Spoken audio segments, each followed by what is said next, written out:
that means you're able to say what your business does quickly in a way that it will stick with people in people's minds. So I've honed my elevator pitch, which is I help people build a data-driven business that is scalable, sustainable, repeatable, franchisable, right?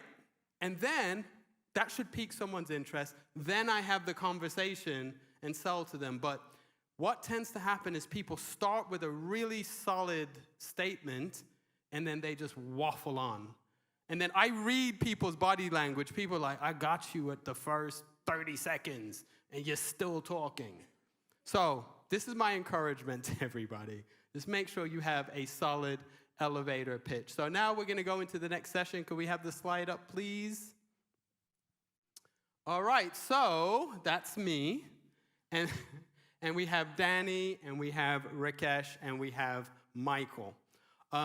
So we're going to be talking about marketing your business, but what we don't want you to do is just like close your mind and think that there's only one angle or one way to talk about marketing your business.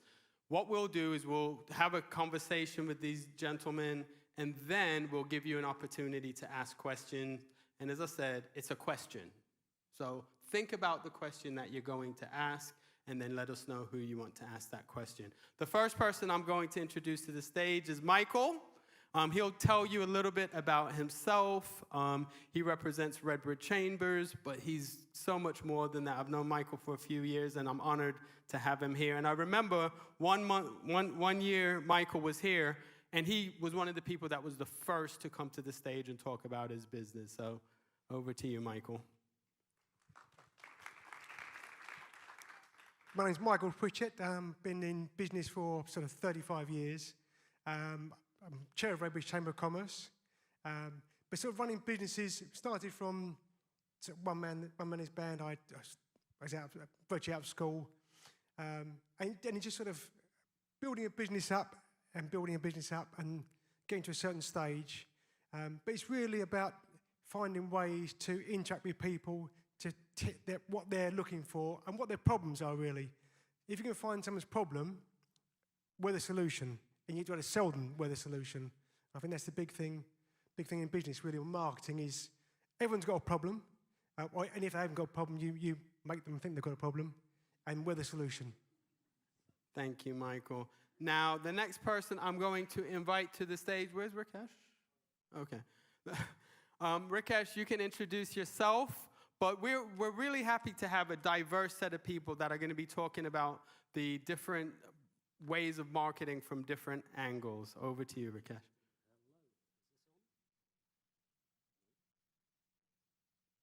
Testing. Oh, there you go. Yes, ladies and gentlemen, my name is Rikesh. I'm a digital advisor working for Enterprise Enfield. Enterprise Enfield, we're a not-for-profit enterprise agency, so we specialize in supporting businesses, particularly local businesses, SMEs, and we're able to do so because we get funding from the government through various government funds to put on various business support programs. So we help businesses that are starting up. We've got programs for female entrepreneurs, and the program that we're really kind of here today pushing in marketing is the London e-business support program. You can see the banner there on the left.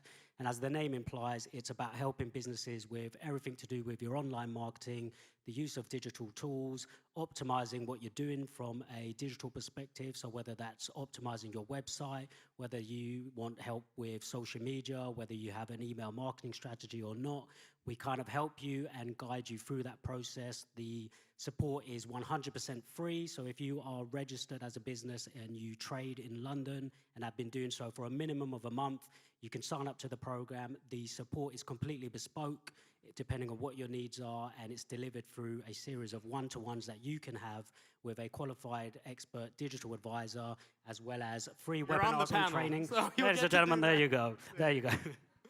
All right, next up, now you see what I just did there, Danny. So come up. So I'm going to introduce Danny from Grow London Local. All of these people are on the panel, so they'll be able to do that bit. But you can introduce yourself in 60 to 90 seconds. Hello, testing. Fantastic. Hi, everyone. I'm Dan Gomez. I'm a business support manager.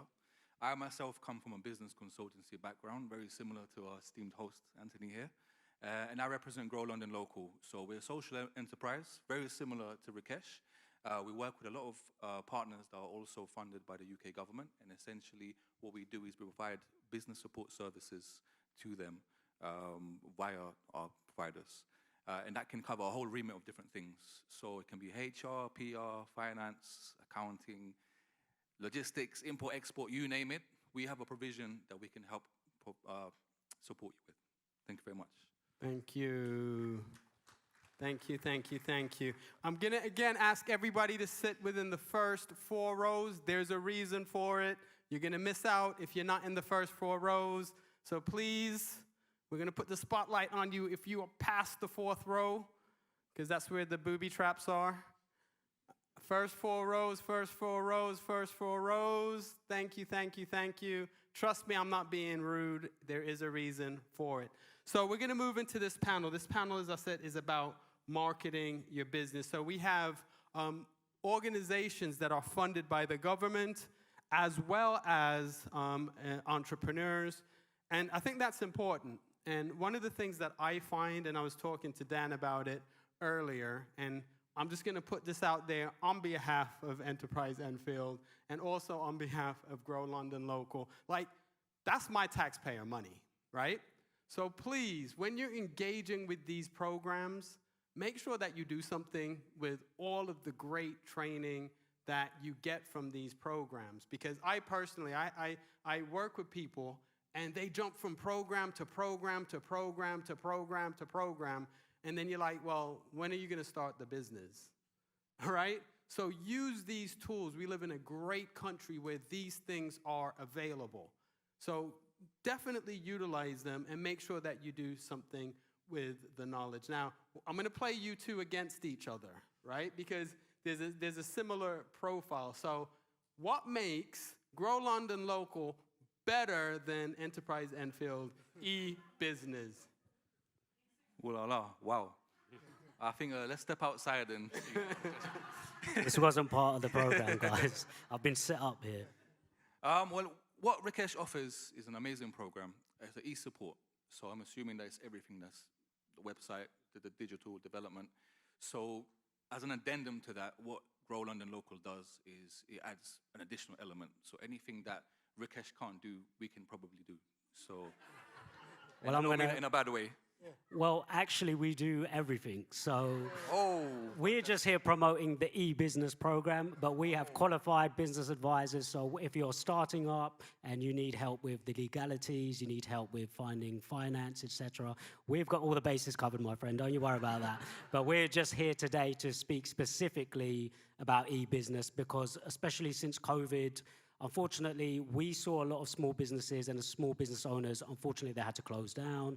Many of you know that. Many of you may have been through that, unfortunately. And one of the reasons is a lot of business owners just weren't able to pivot their business model or their delivery model to an online kind of distribution model. And that's why the government are so kind of focused now on educating business owners in all things e-business. So whether that's website optimization, whether that's creating webinars or online courses, etc., that's what the focus is on. So yeah, Enterprise Enfield, we cover a wide spectrum of things, but we're really focused on educating business owners in digital marketing, digital tools, and digital strategies to optimize what you're doing and hopefully increase revenue, etc.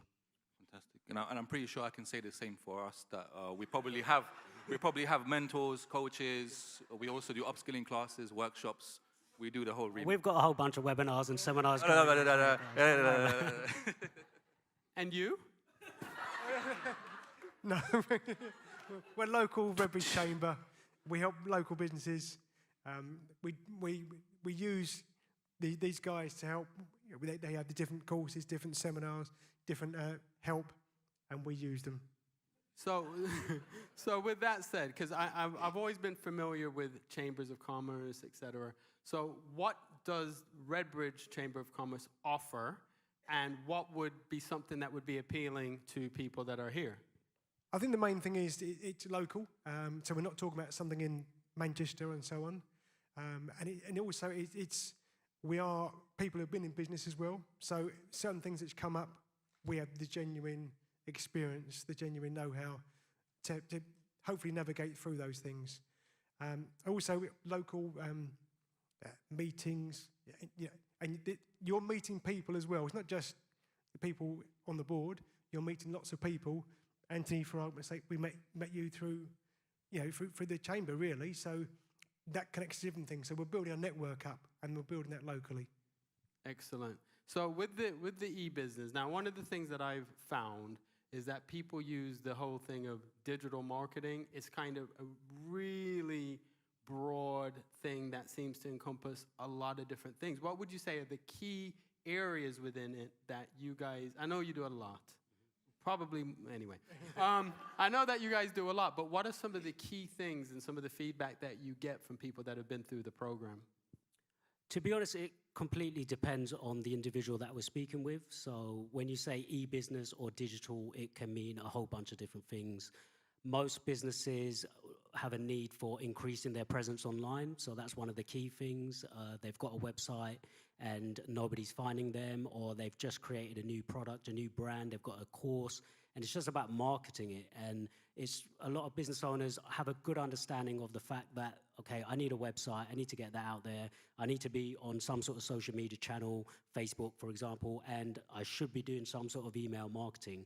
But a lot of business owners don't go through any sort of formal marketing training. It's one of those things that kind of gets left behind. So I think what we do is, because the program's completely bespoke, we meet business owners, we do what we call a diagnostic, try to find out what it is they do, what are their pain points. We look at what they're doing from an online perspective, i.e. the website. We look at how optimized it is. Are they making the best use of social media? Have they got these kind of automation processes in place? Are they using CRM systems?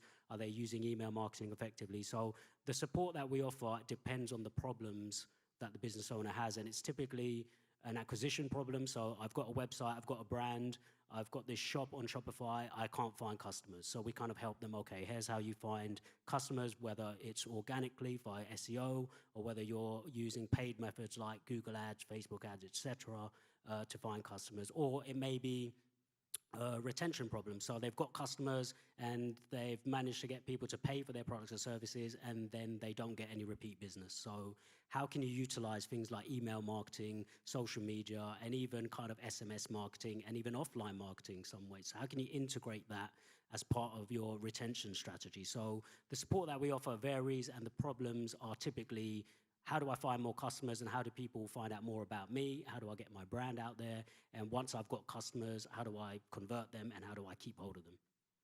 Excellent. So I know that I met you, Danny, through a networking event, and since then you've been at a lot of networking events. And one of the things that appealed to me as someone with a business was the opportunity to be able to get more business by partnering with you guys. So if you could kind of talk to people that have a business and are saying, well, grow London local, how can they help my business grow, and how can they help my business thrive? Yeah, absolutely. So as part of our remit, like you said, Anthony, we go to a lot of events, stakeholder engagement events. We try to link with all the local boroughs, councils, BIDs, business improvement districts. And essentially what we're doing, similar to Rikesh, there is no rivalry. We're all in it together, and I think the main end goal here is to ensure that we help every single small business within London. I mean, that's what we're here for. We want to help you. And as a small business, we understand that there's a lot of difficulties. So since COVID, cost of living crisis, everything's gone up. Prices for services for businesses have also gone up. So why not get some free support that's out there for you? And like I said, with regards to us as well, we do a whole plethora of different things. We've got business strategy consultants as well that can help you, just in case you've hit a sort of peak or crescendo that you're not sure how to overcome for your business. Like marketing aspects as well.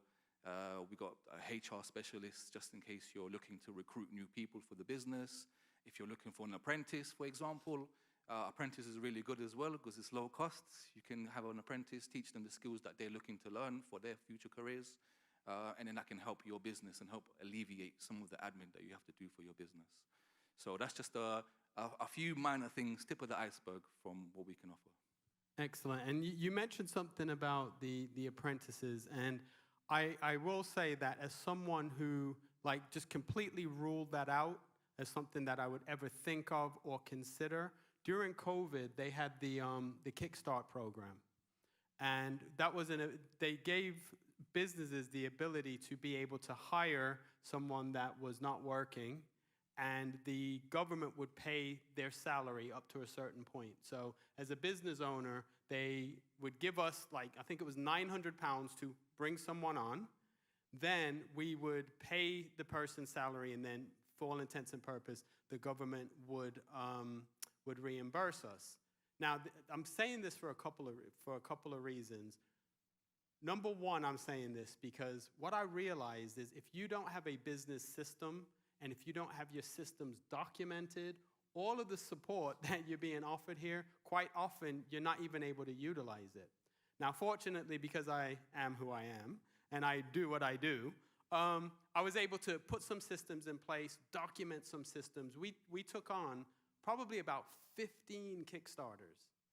15 Kickstarters. The guy at the desk right now, actually, he started with us as a Kickstarter. We then brought him on board. We trained him. We developed him. And then now he has this amazing job. I'm trying to get a job with him, actually. So these are things that are available to you, but you do have to be prepared. You can't just say, oh, I'm going to bring an apprentice in, but I don't have any liability insurance. So it comes back to making sure that your business is set up correctly. Who here has a business? Wait, let me say this slowly. Who here, and don't do anything until I say now, who here has a business plan that they have reviewed within the last 6 months? All right. So A, as I always say, people don't plan to fail, they fail to plan. One of the fundamental things of running a business is having a business plan, right? But it shouldn't just become a document that goes in a drawer, or you shouldn't be just developing the business plan that you can go to Grow London Local, that you can go to Enterprise Enfield, e-business. It should be a document that you actually keep revisiting, right? You may need to tweak things, but it should definitely be something that you revisit. Now, I'm going to go to Michael. So with the chambers, similarly, we met each other through the chambers getting involved with the Expo. What would you say if you were trying to pitch the chambers to someone? What would you say were the 3 reasons why someone should consider first and foremost visiting the chambers, and then secondly joining the chambers? I think probably the empathy. So we know we're on the same level. We're not some massive corporation, which is, they're talking millions and billions of dollars and stuff like that, or pounds. We're on the same level, so that is very. And we've started our own businesses, so I think that is most people, especially in Redbridge, are smaller businesses, and that sort of works with us as well. That's so we can help and adopt on that. And probably the main reason we're very reasonable. It's not a free service, but it's a very low-cost service. And the networking opportunities, again, you're networking with people who are on the same page as you, really. And I think that's really important. And networking, as we all know, the person, you might meet one person, and that leads to another person, and it gets you in the door. It could be a massive contract for you. Thank you. And I think that's a key point, because quite often, like, I go to events all the time, and I'd rather be at events with these guys, because not for nothing, I mean, like, there's certain business people that I love, but they're so far up. Like, if you've been a millionaire for the last 20 years, and meaning that you started your business before the internet, like social media, you're not going to be able to understand what, like, we're dealing with in 2024. So I think that's a really valid point, is coming alongside people that are maybe 1 or 2 steps ahead of you, that you can learn from them, and then maybe you're 1 or 2 steps ahead of someone else. Now, same thing for you, Rikesh, but I'm going to kind of ask you from a different angle. What are some of the objections that you sometimes have to overcome when you're talking to people about the program? I think the key objection is that, or the misconception rather, is that a lot of people come to the program and they think everything's going to be done for them. And that's like, oh, are you going to do on my website for me? Or are you going to run the ad campaigns? And I think that's one of the key obstacles, is that it's an education process, and we try to let participants on the program know that we offer as much advice, guidance, and support, and we've got that network there. So whatever questions you have, we will work through you to overcome them. We will kind of handhold you through that process, but we also have an emphasis on making business owners accountable for the actions and the suggestions that we give them. And I think that's kind of one of the key obstacles to overcome, is that some business owners, in some sense, they want things done for them where they can. And when they hear the word free, it's like, oh, great, yeah, but well, this is what I want with my website. Can you sort it out? And you're like, hold on a minute, what's going on here? So that's the key thing. It's just, you know, letting people know that, look, we're not going anywhere. We are here. If you have any questions, any obstacles, we will guide you through it. We'll go through the website, handhold it, we'll critique it, tell you the good points, the negatives, areas of improvement. But most importantly, it's at the end of each kind of session that a business owner has with an advisor, there's a set of action plans that they're given, and there's kind of like a follow-up date. So I'm going to give you X, Y, Z to get on with. We're going to re-meet on this date to discuss how you've gotten on with that. And in between those, if there are any questions that they have in terms of, okay, I'm trying to get on with action 2, but I'm stuck here, can you help me out with this, or yada, yada, we can help you with that. But the key emphasis is that as a business owner, ultimately the responsibility is yours to take the actions, and we're here to guide you through it, but you have to kind of optimize your time and prioritize certain things, and we can help you to do that in terms of telling you to focus on X, Y, Z, because that's going to boost your business first and foremost, and trying to perfect everything, that comes second. So that's probably the key obstacle we get, is that people kind of, in a sense, want things done for them, and we have to also educate them and kind of re-emphasize that you're the business owner. Ultimately, the buck ends with you, especially if you have staff. It's your responsibility to obviously make sure that the business kind of continues, because you've got a responsibility to pay people, etc., suppliers, fulfill orders. So ultimately, the buck starts and ends with the business owner, and we're there to kind of gently remind them about that, whilst giving them the actions that they need to kind of move on and be successful. Thank you. You know what I would have said? People are lazy. I wanted to say that, but I just wanted to be nice about it. I wouldn't want you to say that. I was just going to add as well, as I know you're a fan of metaphors and quotes, that I think the best one that's applicable to here is that you can go fishing for someone and you feed them for a day, but if you teach them how to fish, they're fed for a lifetime. So that's essentially what we're trying to do here as well. So fish and chips around Danny's house tonight. Yeah, that's guys. it. So Danny, I was going to ask you, like, as far as when you meet up with someone, and I know you're like quite high up in the organization, so maybe you don't do that, but if you were talking to someone, what are some red flags, other than the laziness, what are some red flags that you might pick up on and say, well, actually you need to fix up in this area? Yeah, absolutely. So we do speak with a lot of pre-starts, so people are in infancy. They don't have an idea, they want to set up a business, but then it just diversifies into 3 different things. So, they want to start a fashion brand, followed by a shoe business, followed by a restaurant and cafe that sells the shoes and the fashion at the same time. And then it just keeps toppling over and over and over. And then one thing, as a business consultant as well, it's very important to just focus on one thing, focus on your strengths, and make sure that you have sort of like a plan and a B plan. So you have a contingency plan just in case whatever you're originally starting to do doesn't really work out that well. Another thing as well is, I know we're talking about marketing. Marketing is amazing, and it's a key component for any business.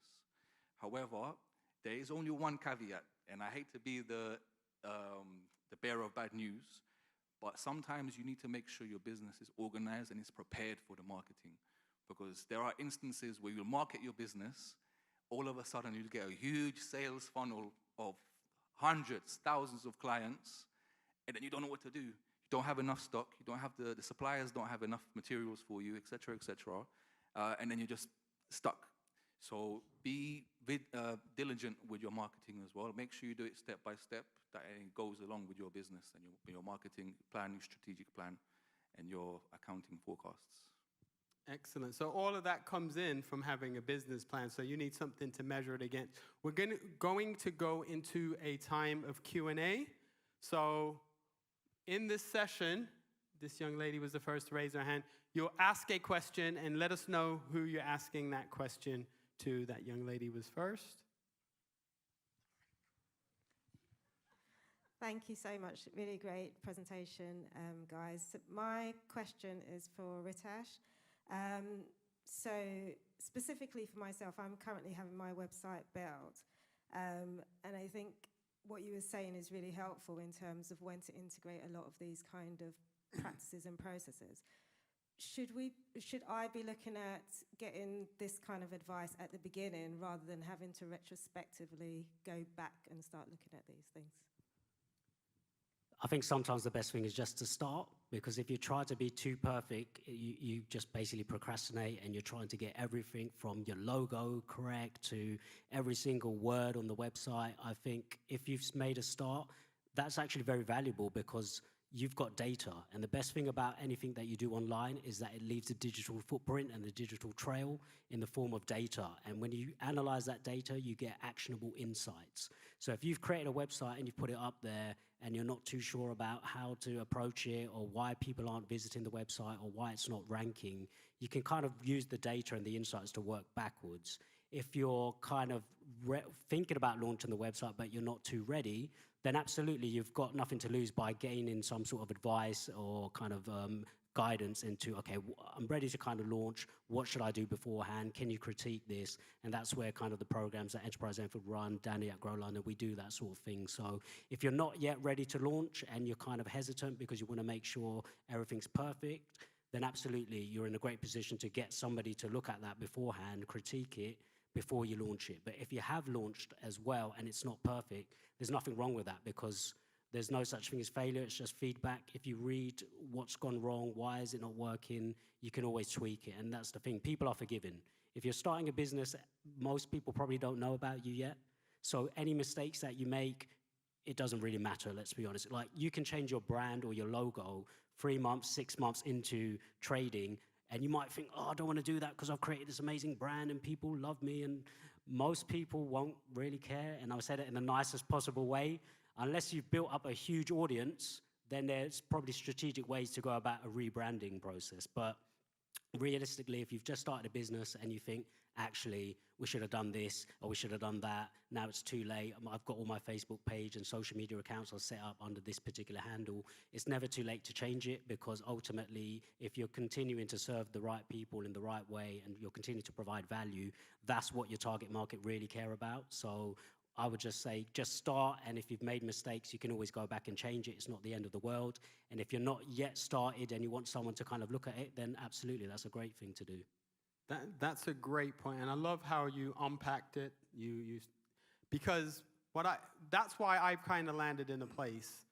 Run a data-driven business, right? Don't get caught up in your emotion, because you're going to be wrong most of the time in here, right? So quite often we do, most of my clients come to me because they just lost their job, or because they're horrible employees but keep saying they have horrible bosses. Let's just keep it real, right? Like, you're a horrible employee. It's not that your boss, my boss is managing me because he asked you to be at work on time. Like what, right? So you need to build a business that has data. You look at the data, you iterate based on the data.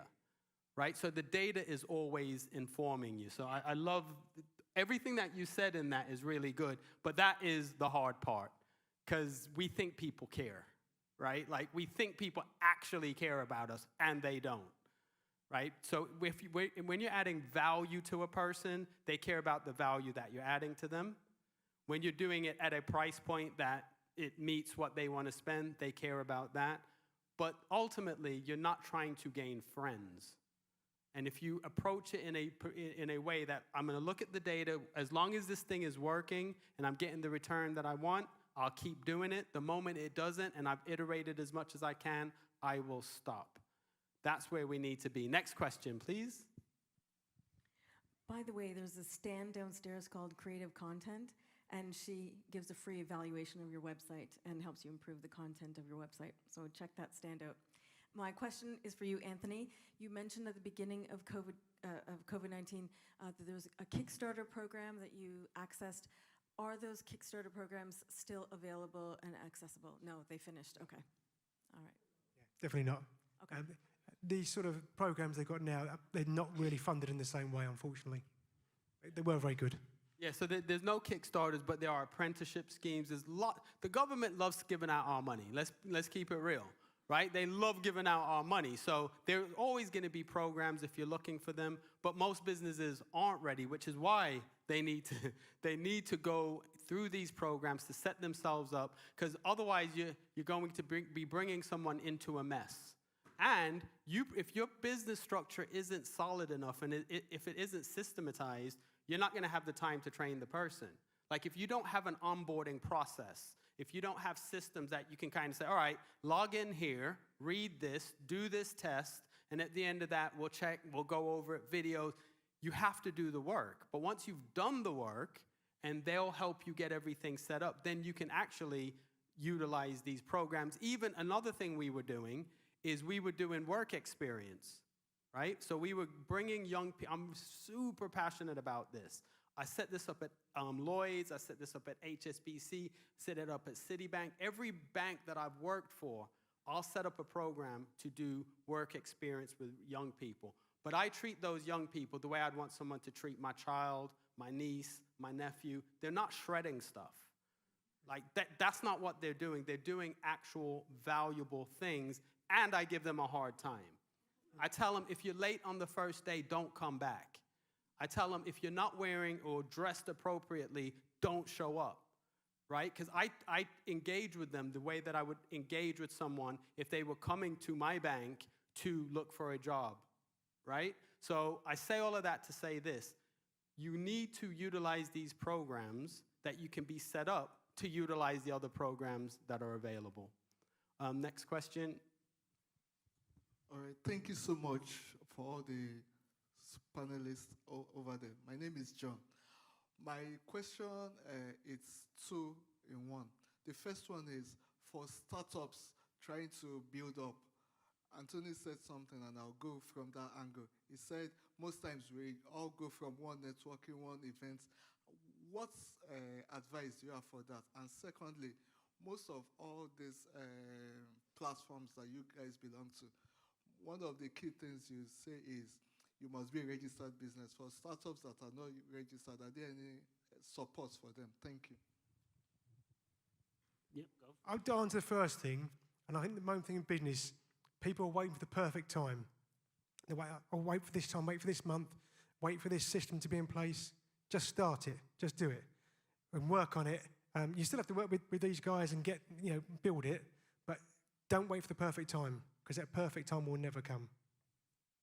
Yeah, absolutely. And just to reiterate on that, if you have a digital marketing business or you have a business that's offline, and before you do any sort of marketing, you do want to make sure processes are in place. So that's the only thing where I'd say, just take a step back, is if you're starting to invest money, for example, in paid advertising, then you need to make sure you've got all your systems set up correctly so that you can track that ad spend, that your customer service, your customer experience is set up, you've got the automation side of things set up as well. So I would say just start, but when it comes to spending money and really doing a severe kind of serious marketing spend to push your products and services, that's when you need to make sure the little things, your cookies are working, your analytics are set up, all of those ducks in a row. Are your email automations being sent out correctly? Do a test run.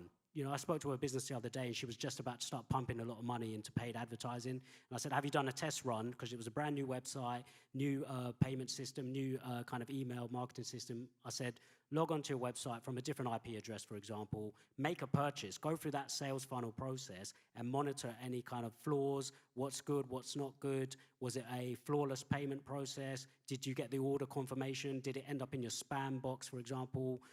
Did you get an update on your order tracking stuff? So those are the things you want to check before you start. And then the other kind of question you said about programs for startups. Yeah, with this particular program, you do have to be registered for a minimum of a month. But there are other programs that we run and that I'm sure Danny and the other guys run that are for people that are at the startup level, or even at the ideation phase where you think maybe I want to start a business and I haven't got a clue, or I've just started a business. I'm actually trading, but I haven't actually formally registered with HMRC as a limited company or as a sole trader, because you technically don't have to until you're earning a certain amount.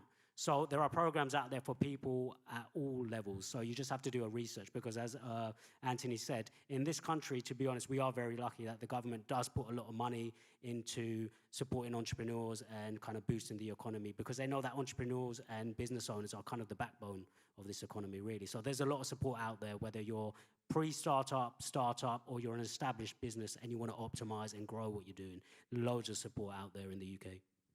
Thank you. And I would say, guys, ask yourself why 3 times. Because quite often, everybody feels they want to start a business or run a business or be an entrepreneur. It used to be, an entrepreneur used to be someone that didn't have a job, right? Or couldn't get a job. But we've made it into this thing where you're like, I'm an entrepreneur, right? You need to be willing to do the work. Like, it's your business. Like, you should understand the fundamentals. There's some fundamentals as a business owner you should understand. Psychology, you should understand sales, you should understand the economy, and you should understand technology.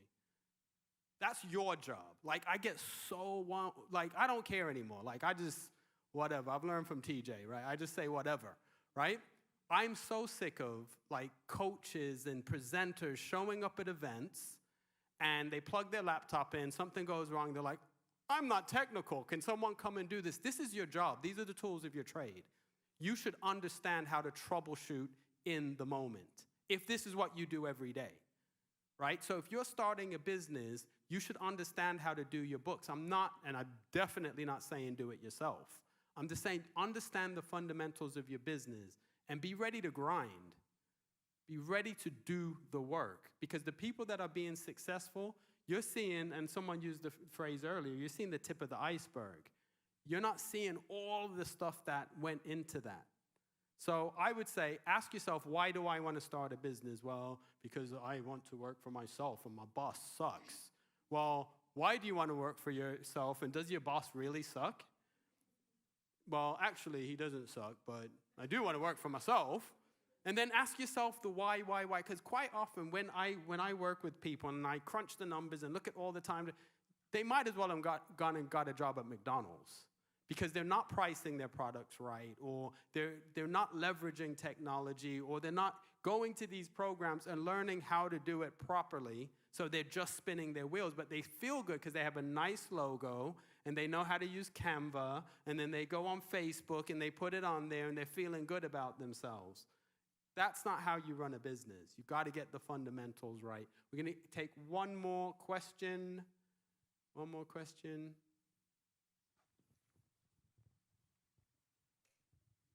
Hi, my question is to you, Anthony. I'm guessing you're from America? I grew up in the States, yeah. That's why I'm so raw. My question to you is, how do you find the difference between how people do, or how people hustle in terms of business in America and how we do it here in England? Do you think it's a mindset thing, or there are other factors in how in different countries, especially in America, people go 10 times harder than we tend to do here in England? I'll use a word that I might offend some people: socialism.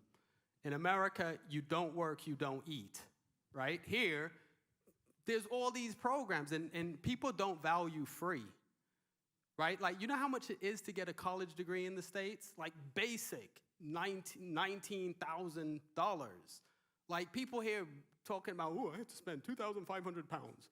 Like, come on, that's my books. That's my dorm fees, right? So to answer your question, people go hard in America because people go hard.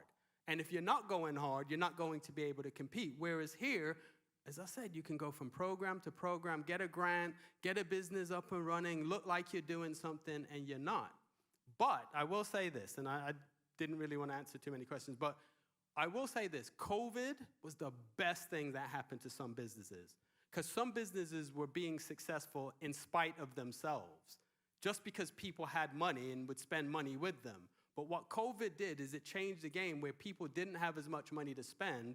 They had to think about where they're spending their money, and then they spent it with the best people, right? So be the best people, right? So you have to run your business like you mean it, like everything depends on it. Because if you don't, I'm taking your business.